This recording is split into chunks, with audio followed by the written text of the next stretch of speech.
రాష్ట్ర ప్రభుత్వం కేంద్ర ప్రభుత్వం ఇచ్చే సంక్షేమ కార్యక్రమాలే కాకుండా అదనంగా P4 తీసుకొచ్చాం. ఇది పేదల పట్ల ఒక వరంగా తయారవుతుంది.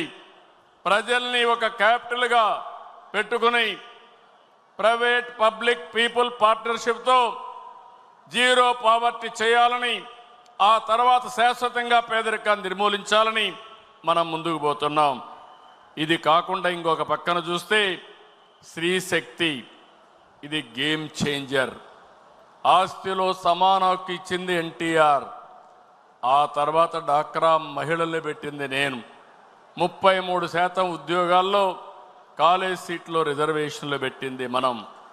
ఈరోజు నేను ఒకటే హామీ ఇస్తున్నా, ఎవరైనా సరే ఆడబిడ్డల పైన సోషల్ మీడియాలో క్యారెక్టర్ అసాసినేషన్ చేస్తే అదే చివరి రోజు అవుతుంది, గుర్తుపెట్టుకోమని హెచ్చరిస్తున్నా.